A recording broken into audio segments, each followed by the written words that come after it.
உலகத் தமிழர்கள் அனைவருக்கும் இன்றைக்கு ஒரு விசேடமான ஒரு செய்தியும் கருத்தாய்வு மிக்க கருத்தாய்வோடு நாம் பேச போகிறோம். அதில் தலைப்பு என்ன தெரியுமாங்க? இந்திய மக்களின் இழப்பில் லாபம் ஈட்டுவது பிராமணர்களா அல்லது பெரும் பணக்காரர்களாக என்ற ஒரு தலைப்பை நாம் பேச போகிறோம். இந்த தலைப்பில் ஏன் பேசணும்னா, அண்மை காலமாக அமெரிக்க அதிபர் ட்ரம்புக்கும் இந்தியாவிற்கான அந்த டாக்ஸ் அது பெரும் பிரச்சனையாக போய்கிட்டு இருக்கிற போது, அந்த பிரச்சனையில் அமெரிக்கா அதிபர் டொனால்ட் ட்ரம்பினுடைய வணிக ஆலோசகர் பீட்டர் நவேரா பெரிய ஒரு அணுகுண்டு குற்றச்சாட்டை இந்தியாவின் பிராமண தலைமையின் மீது அவர் வைத்திருக்கிறார். ஏன் அவர் அப்படி சொன்னார்? அதில் உண்மையில் அப்படி இருக்கிறா என்று சொன்னால், திங்கட்கிழமை தெரிவித்த ஒரு கருத்தானது இந்திய செய்தி ஊடகங்களில் விரைந்து பரவி கொண்டிருக்கிறது. அதை நான் உங்களுக்கு அமெரிக்காவிலிருந்து வெளியான அந்த செய்தி, இந்தியாவை ரஷ்யாவினுடைய சலவை கூடம் அதாவது கிரெம்ளின் மாளிகையினுடைய சலவை கூடம் என்று அவர் சொல்கிறார். அடுத்து the Brahmins of the profiteering at the expense of the Indians people, இந்திய மக்களின் இழப்பில் பிராமணர்கள் லாபம் ஈட்டுகிறார்கள் என்ற குற்றச்சாட்டுகளையும் அமெரிக்காவினுடைய அதாவது ட்ரம்பினுடைய வணிக ஆலோசகர் திரு பீட்டர் நவேரா வைத்திருக்கிறார். இங்க நாம கொஞ்சம் பாருங்க, பிராமணர்கள் இந்தியாவில் எங்கே பெரிய தொழிலதிபர்களாக இருக்கிறார்கள்? அம்பானி பிராமணர் இல்லை, அவர் ஒரு செட்டியார் குஜராத் சமூகத்தை சார்ந்தவர். அதானியும் இல்லை, மோடியும் இல்லை. அமித்ஷா ஒரு ஜெயினர், மோடி ஒரு செட்டியார் சமூகத்தை சார்ந்த வணிகர் சமூகத்தை சார்ந்தவர், அம்பானி அவர் வேறு ஒருத்தர். ஆக இப்படி எல்லாரும் வேறு வேறுவாக இருக்கிற போது, பிராமணர்கள் எங்க இருக்கிறாரு? இன்ஃபோசிஸ் இருக்காரு, அவர் கர்நாடகாவில் இருக்கார். இந்தியாவில் பெரும் ரஷ்யாவில் உள்ள ஒரு பெரும் பொருளை ஈட்டி ரஷ்யாவிலிருந்து ரிஃபைனரிஸ் அவர்கள் கொண்டு வந்து அதில் பெரும் கோடிக்கணக்கில் பிராமணர்கள் சம்பாதிக்கிறார்களா? என்ன இது உப்புச்சப்பில்லாத ஒரு குற்றச்சாட்டாக இருக்கிறதே, இது ஒரு உண்மைக்கு பொய்யாக இருக்கிறதே என நாம் சில ஆய்வுகளை மேற்கொண்டோம். அதன் மூலமாக உலக அளவில் பல கட்டுரைகளை எடுத்து ஏன் இந்த பிராமணர்களை அவர்கள் குறை சொல்கிறார்கள்.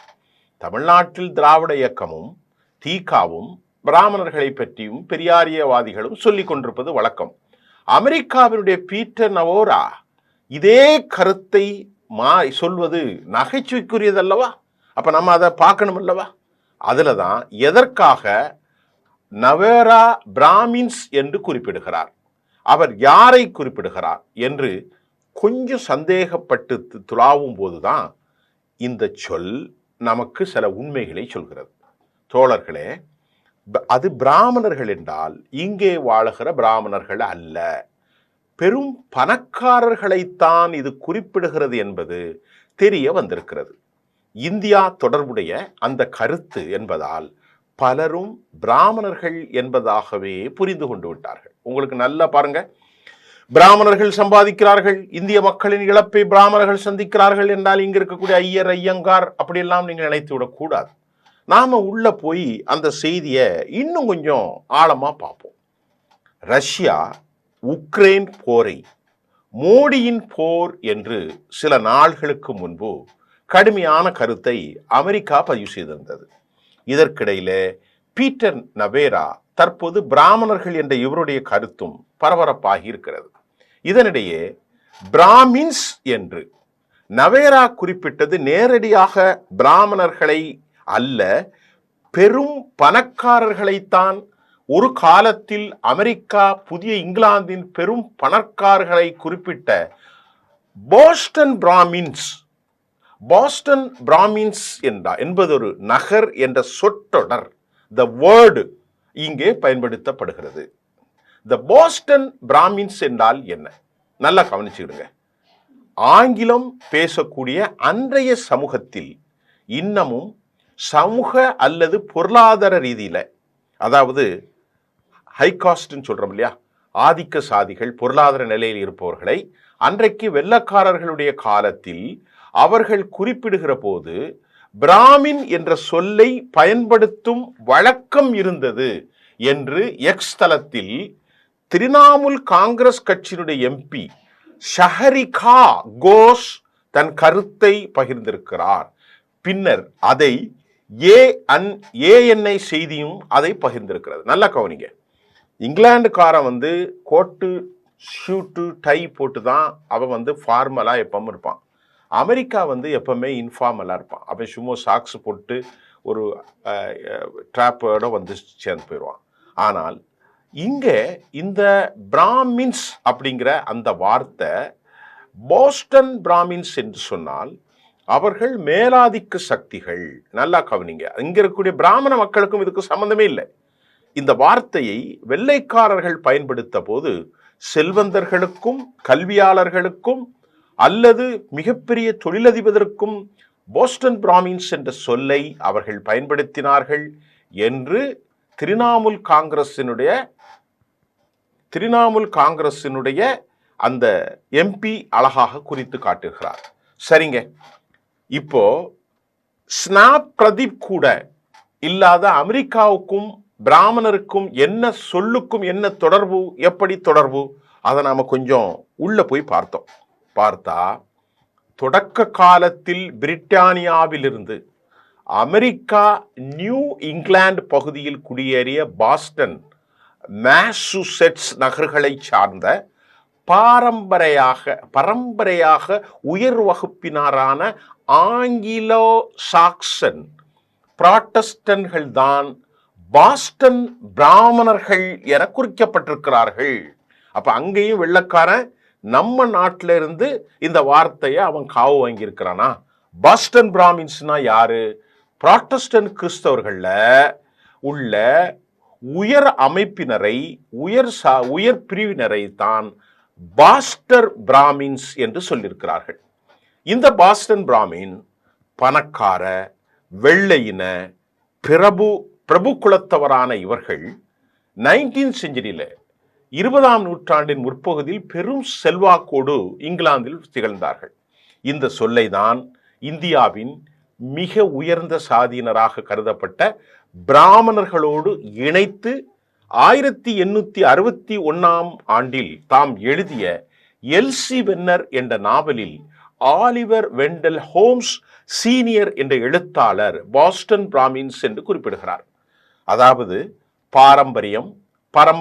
பரம்பரையான செல்வம், அறிவுசார் பெருமிதம், சமூகத்தில் உயர் மதிப்பு மற்றும் தனித்த குணம் ஆகியவற்றை கருதி இவர்களை நியூ இங்கிலாந்து பிராமணர்கள் என்று குறிப்பிட்டார்.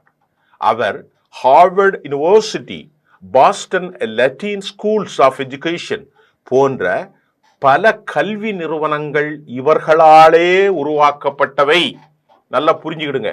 ஆகவே இந்திய மக்களின் இழப்பில் லாபம் ஈட்டுவதாக குறிப்பிடும் பீட்டர் நவேரா இந்த பாஸ்டன் பிராமின்ஸ் அந்த சொல்லை இணைத்து இந்தியாவினுடைய பெரும் பணக்காரர்களைத்தான் மொழிபெயர்ப்பில் ஒரு சொல்லையும் அதற்கான பொருளையும் தெரிந்து வைத்திருப்பது மட்டும் போதுமானதல்ல, அந்த சொல் எந்த நாட்டில் என்னென்ன பொருள்களில் எப்படியெல்லாம் பயன்படுத்தப்படுகிறது என்பதையும் தெரிந்து வைத்திருக்க வேண்டியது அவசியம்.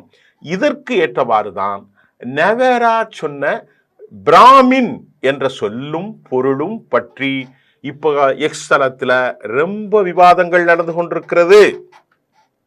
இப்படி ஒரு விளக்கத்தை எதற்காக, அதாவது திரிணாமுல் காங்கிரசினுடைய எம்பி ஷஹரிகா கோஷ் கூற முன்வருகிறார்? அது நமக்கு கேள்வி வரும் இல்ல. பீட்டர் நவோரா சொன்னாரா என்றெல்லாம் அவரையும் கூட சிலர் விமர்சிக்கிறார்கள். ஆப்பிரிக்க அமெரிக்கர்களை குறிப்பிட்டு ஒரு காலத்தில் நீக்ரோ என்ற சொல்லும் பரவலாக பயன்படுத்தப்பட்டது. இந்த சொல்ல போய் அமெரிக்காவில் யார்கிட்டையாவது சொல்லிடாதீங்கப்பா, அடிச்சு உங்களை துவம்சம் செஞ்சு போடுவாங்க. அமெரிக்காவில் பிளாக் அந்த சமூகத்தை சார்ந்தவர்களை நீங்க கண்ணியத்தோடு அழைக்க வேண்டும். அவர்களை குறிப்பிட்ட நீக்ரோக்கள் என்று யாராவது சொன்னால் அது ஒரு மோசமான வார்த்தை, ரொம்ப வல்கரான வார்த்தை. ஆகவே அவர்களை நீங்கள் நீக்ரோக்கள் என்று கூறக்கூடாது.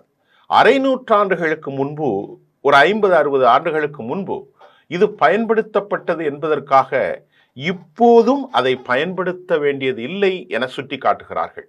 செய்யறிவும் என்னவோ பெரும் பணக்காரர்களைத்தான் இந்த போஸ்டன் பிராமின்ஸ் என்று சுட்டி காட்டுகிறார்கள். ஆனாலும் சமூக ஊடகங்களில் இன்னும் பீட்டர் நவேராவை யாரோ சொல்கிறார் என்று அவரவர் சிந்தனை போச்சில் இதை குறிப்பாக சொன்னால் தொலைக்காட்சிகளிலும் கூட விவாதமாக ஆக்கிக் கொள்வார்கள். இந்திய மக்களினுடைய பெரும் பண இழப்பில் பெரும் பணக்காரர்கள் லாபம் ஈட்டுகிறார்கள் என ட்ரம்ப் ஆலோசகருடைய இந்த புதிய குற்றச்சாட்டுக்கு நாம் விளக்கத்தை சொல்லிட்டோம். இப்ப நீங்க நல்லா புரிந்து கொள்ளுங்கள், பிராமணர்களுக்கு எதிராக இந்த குற்றச்சாட்டு இல்லை. இது ஒரு வார்த்தை. ஆங்கிலம் என்பது கலப்பு மொழி. அதாவது பல மொழிகளிலிருந்து திருடப்பட்ட வார்த்தைகள் தான் இந்த ஆங்கிலம். இதுல பாஸ்டன் பிராமின்ஸ் என்பதை லத்தீன் அதாவது இந்த ஸ்கூல்ல அவங்க ஏன் சொல்றாங்க, புரொட்டஸ்டன்ட் கிறிஸ்டியன்ஸ் மக்களை ஒரு குறிப்பிட்ட சமூகத்தின் பால் பிரபுக்களாக அவர்கள் வாழ்ந்தார்கள். உயர்நிலை மக்களுக்கு இந்த பாஸ்டன் பிராமின்ஸ் என்ற பெயரை வச்சிருக்கிறாங்க. இது இந்தியாவிலிருந்து கடன் வாங்கப்பட்டதுதான். இது வேறு எங்கிருந்தும் கடன் வாங்க முடியவில்லை. அதே மாதிரி கிரேக்க மொழிகளில் நிறைய இருக்கும், லத்தீனிலும் ஏராளமான வார்த்தைகள் உண்டு. இதை ஏன் பீட்டர் நவேரா சொன்னார்? அவர் இந்தியாவில் உள்ள பிராமணர்களுக்கு எதிரானது அல்ல, இதர்கள் பிராமணர்களுக்கு இது சம்பந்தமும் அல்ல. ஏனென்றால் இந்திய பிராமணர்கள் யாரும் ரஷ்யாவில் இருந்து இறக்கக்கூடிய ஒரு நாளைக்கு 17 லட்சம் பீப்பாய்களை எந்த பிராமணர் ரிஃபைன் செய்கிறார்? எந்த பிராமணர் கம்பெனி கொள்ளையாக அடித்து சம்பாதிக்கிறது? எந்த பிராமணர் இந்தியாவிலே 4 லட்சம் கோடி அளவிற்கு தனியார் கம்பெனி 86,000 கோடி அம்பானி அதை ஈட்டியிருக்கிறாரே, அதை எந்த பிராமணர்? அம்பானி பிராமணரா? அதானி பிராமணரா? ஜிண்டால் பிராமணரா? இல்லையே. இன்னைக்கு தமிழ்நாட்டில் இருக்கக்கூடிய சிவநாடார் அவர்களும் பிராமணர் இல்லை. இந்தியாவில் இருக்கக்கூடிய பெரும் செல்வந்தர் அவர். ஆனால் இன்ஃபோசிஸ் இருக்கிறது பாருங்க, அது பிராமணர் தான். ஆனால் இன்றைக்கு கல்வித்துறையில் இருக்கக்கூடியவர்கள் இவர்கள் யாரு? நம்ம செல்வந்தர்கள் எல்லாம் இருக்கிறார்கள். ஆனால் அவர் சொல்லுவது, பீட்டர் நவேரா சொல்கிற அந்த கருத்து, கொள்ளையாக சம்பாதிக்கிறார்கள் என்றால் பிரச்சனை யாருக்கு வந்துச்சு?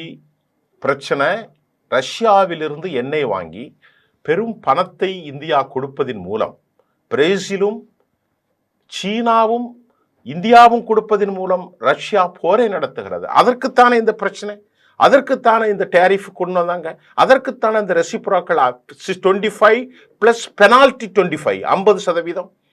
இதுல தயவு செய்து வெறுப்பை நீங்கள் பிராமண மக்களின் மீது எப்போதும் காட்டாதீங்க. எந்த ஒரு சமூகத்தின் மீது வெறுப்பை காட்டக்கூடாது. நல்லா கவனிங்க. இது ஆங்கிலத்தில் கடன் வாங்கப்பட்ட அந்த சொல்லாக பாஸ்டன் பிராமின்ஸ் என்பது அன்று மேலாதிக்கமாக வாழ்ந்த பிரபுக்களை குறிக்கும். யூகே, இங்கிலாந்தினுடைய ஒரு குறிப்பிட்ட பகுதியில் வாழும் மேலாதிக்க சமூகத்திற்கு பாஸ்டன் பிராமின்ஸ் என்று அழைத்திருக்கிறார்கள். அது தயவு செய்து எம்முடைய பிராமண மக்களை குறித்தல்ல. அவர்கள் அப்படிப்பட்ட தொழிலும் அல்ல. குஜராத்திகள் பெரும் வணிகராக இருக்கிறார்கள். குறிப்பாக 4 பேரை அவர்கள் சொல்லலாம் என்றால், அம்பானியை சொல்லலாம், அதானியை சொல்லலாம், மோடியை சொல்லலாம், அமித்ஷாவை சொல்லலாம். இங்கே வேறு யாரும் பிராமணர்கள் யாரும் இந்த 4 பேரும் இல்லை. மோடியும் இல்லை, அம்பானியும் இல்லை, அதானியும் இல்லை, இவர்களும் இல்லை, ஜிண்டாலும் இல்லை. இந்தியாவில் உள்ள பெரும் சக்கரவர்த்திகள் யாரும் இல்லை, பெரும் தொழிலதிபர்கள் யாரும் இல்லை. இருக்கிறார்கள், எல்லோரும் கல்வியிலே இருக்கிறார்கள். ஆகவே தயவு செய்து திராவிட மாடல், அந்த மாடல், இந்த மாடல் என்று சொல்லிக்கொண்டு வெறுப்பை உமிழ வேண்டாம், வீணான வேதாந்தத்தை படுக்க வேண்டாம். அமெரிக்கா நம் மீது வெறுப்பை உமிழ்ந்து கொண்டிருக்கிறது. அதற்கு காலம் பதில் சொல்லும் என்பதுதான் இந்த பீட்டர் நவேராவுடைய கருத்தின் தெளிவான அர்த்தத்தை நான் உங்களுக்கு சொல்லிவிட்டேன். மீண்டும் நாளை சந்திப்போம்.